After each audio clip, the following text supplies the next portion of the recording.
When a group of Mississippi Farm Bureau Federation members are on Capitol Hill in Washington, D.C., time is of the essence. With the help of MFBF National Affairs Coordinator Justin Ferguson, farmer members from Regions 3 in the South Mississippi Delta and Region 6 in East Central Mississippi made 24 different stops to speak face-to-face with lawmakers and staffers. You know, we were in a pretty good drought in 23-24. As a first-generation cattle producer, that was a hard hit. Of course, visits included Mississippi Senators Cindy Hyde-Smith and Roger Wicker and Congressman Mike Ezell, but with the inroads made through the Farm Fund PAC, Mississippi farmers also talked about the important issues with Alabama Senator Tommy Tuberville and Kansas Senator Roger Marshall.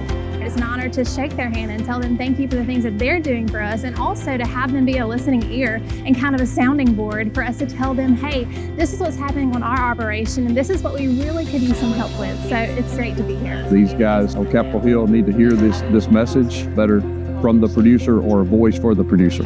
Chris McLean is a cattle and timber producer from Carroll County. He also works for Staple Cotton in Greenwood and hears from farmers every day about their needs.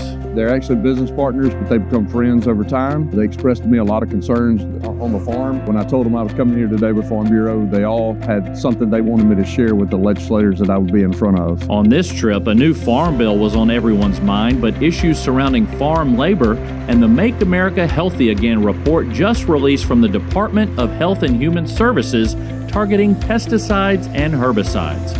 Washington County's Walt King is a corn and soybean farmer. King says he's on this trip to give Mississippi's congressional delegation firsthand accounts of what's happening in agriculture in Mississippi.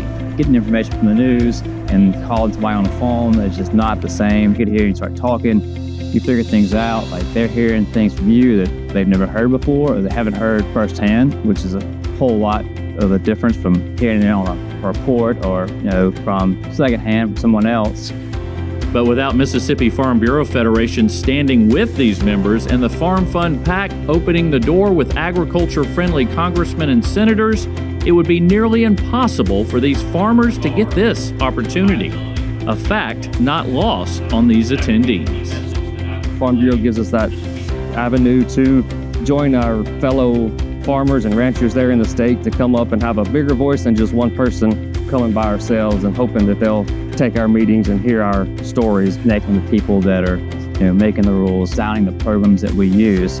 It lets you know that there's a group that understands that and is working for you to, make that happen.